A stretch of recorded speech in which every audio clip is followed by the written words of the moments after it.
strategies, and today we'll be talking about educators. We're going to talk about growth measure selections and achievement measure selections, and I'm going to share a few resources with you today. I want to talk about we're talking about 23-24, so every teacher has to have a growth measure selection in TNCompass, and I did not start recording, Micah. I already did. Thank you. Every teacher must have a growth measure selection in TNCompass. For all educators in a charter school, this is going to need to be a school level TVAS composite.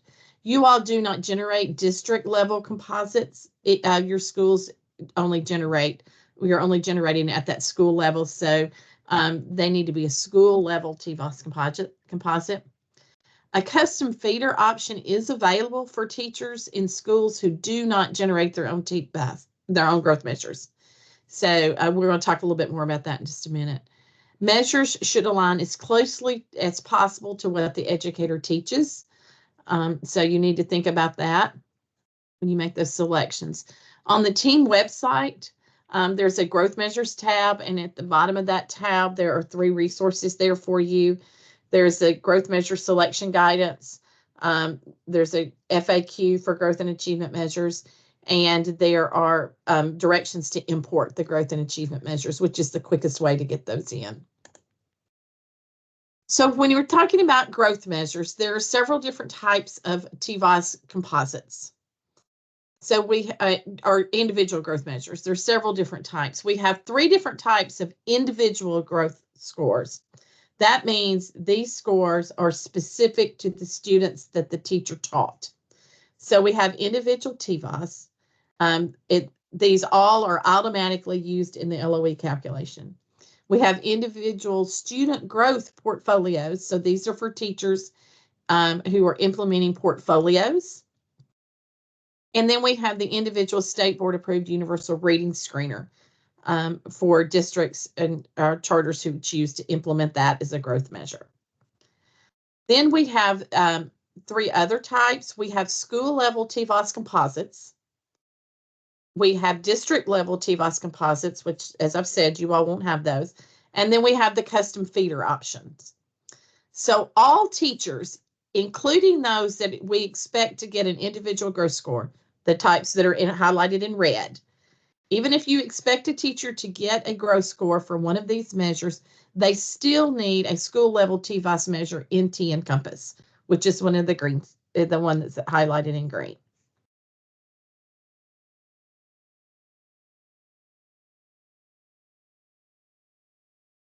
The custom feeder options can be selected for educators that work at a school that do not generate a school level TVAS. For example, if it's a K-2 school, teachers in that school may select a score from the school where most of those students attend. Now, that school is going to need to be in your charter organization. So if you have a K-2 school, several years ago, I know there was a school that opened up that was started with kindergarten, and they were adding a grade each year. Their teachers did not generate growth scores. The only way for a K-2 school to do that, to generate their own growth scores, is if they use one of the individuals. If they use one of those, if they can either use a K-2 school, could use portfolios or could use the alternative growth measure to get individual scores for their teachers. But not all teachers would be able to generate a score from that. So in a situation where there is no feeder option, the school just would not generate. Districts and charters have to upload feeder school scores.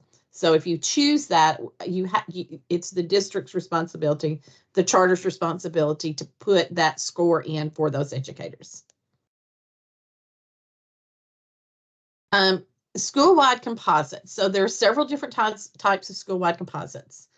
Anytime it's just called a school-wide composite, that includes all tested subjects and grades in the school. If you have a school that is grades 5 through 12, that would include all of the scores from grades 5 through your EOCs that are given in that school. School-wide literacy includes all the ELA tests in the school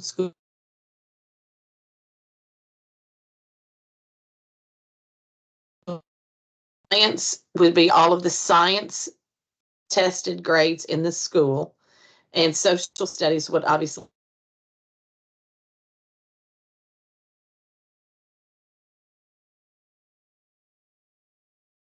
Is she freezing up for y'all too? Or is it just on my end? Yes, she's frozen.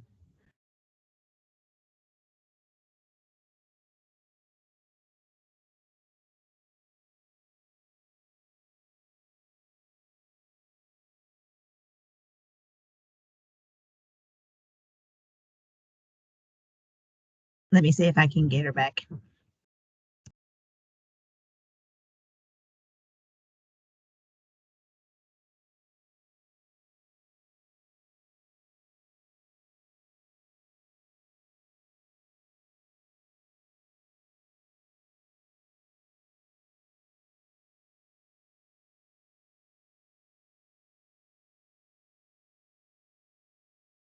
But it looks like we lost Amy for a minute until she comes back. Does anyone have a There question? she is. Oh, she's Can you hear back. me? No, Yeah. we lost you. It kicked me out. I'm sad. Okay, sorry. That's okay. Try again. I was just while you're getting set up, I was just asking, does anyone have a question so far?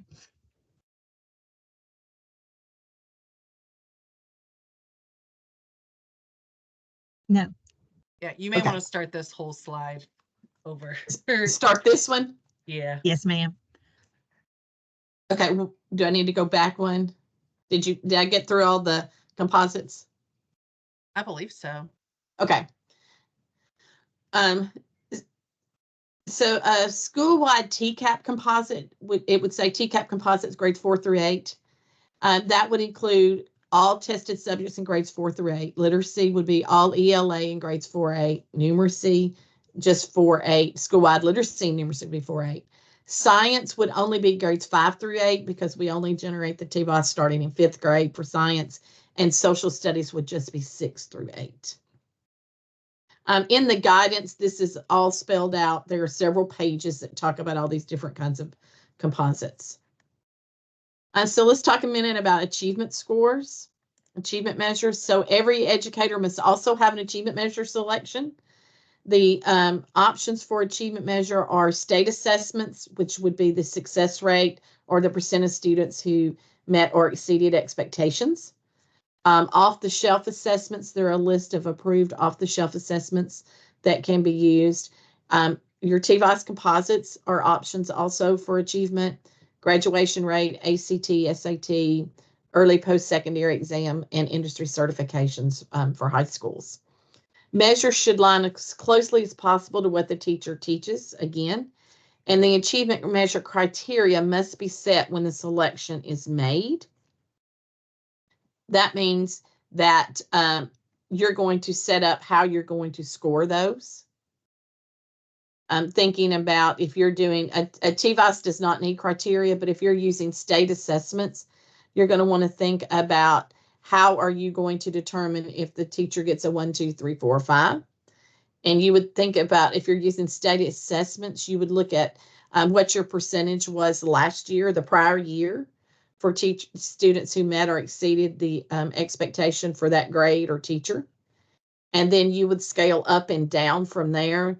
I would suggest making your percentages, you're going to make them a range, and increase your range should be like 3 to 5%. 5% is a pretty big jump for a success rate in a year.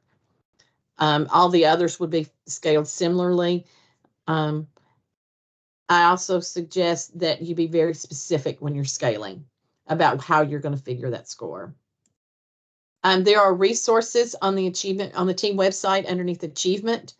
The main resources that I have highlighted is the Growth and Achievement Measure FAQ, Achievement Measure Guidance. We have the Achievement Measure Worksheet, and there is actually one there that is fillable.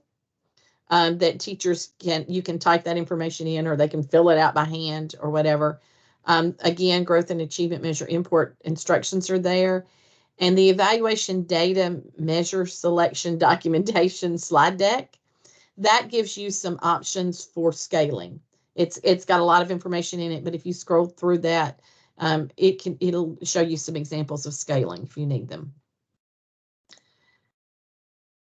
Are the LOE calculations. These are the percentages that each component is weighted at for each of your teachers. So we've got our tested teachers, which are teachers who get an individual TVOS score, who are implementing the student growth portfolio, and teachers that are implementing the AGM URS. Their LOEs are figured at 40% observation, 35% growth, and 25% achievement. Our non-tested teachers would be teachers that do not have an individual growth score for one of the three options, and their LOEs are figured at 70% observation, 15% growth, and 15% achievement. And then administrators are 50% observation, 35% growth, and 15% achievement. I'm just thinking about some best practices when you're making these selections. I would suggest have a building level administrator keep a copy of the achievement measure worksheet for each teacher.